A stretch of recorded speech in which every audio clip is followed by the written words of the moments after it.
200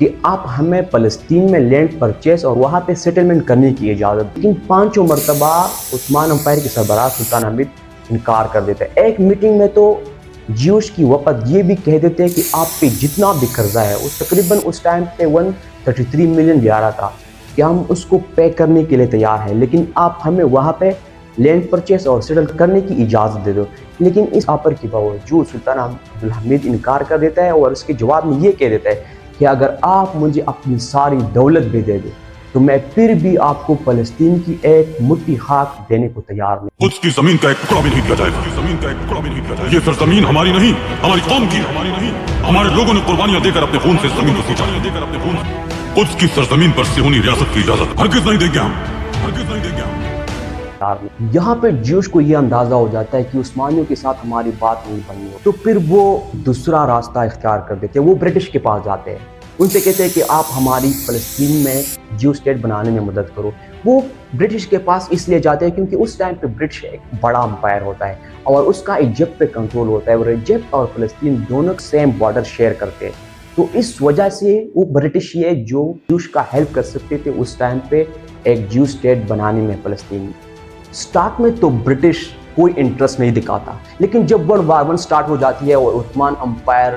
جرمنی کا ساتھ دیتے ہیں جو برٹش کا اپوننٹ ہوتا ہے، تو اس ٹائم پہ برٹش کو عثمانیوں کا ایک خطرہ پیدا ہو جاتا ہے، اس کے لیے برٹش کے لیے ایک تھریٹ بن جاتے ہیں، کیونکہ عثمان امپائر چونکہ فلسطین پہ اس کا کنٹرول تھا تو وہاں سے ایجپٹ پہ برٹش پہ اٹیک کر دیتے ہیں۔ تو یہاں پہ برٹش پھر پلاننگ کرتا ہے عثمان امپائر کو ختم کرنے کے لیے۔ تو اس سلسلے میں وہ سب سے پہلے عرب ریولوشنری کے پاس جاتا ہے اور ان سے ایگریمنٹ کر لیتا ہے کہ اگر آپ عثمان امپائر کے خلاف بغاوت کرتے ہو اور اس جنگ میں ہمارا ساتھ دیتے ہو، تو جب عثمان امپائر ختم ہو جائے گا تو پھر آپ کی ایک عرب کنگڈم بنانے میں ہم آپ کی بھرپور مدد کریں گے، آپ کی ہیلپ کریں گے۔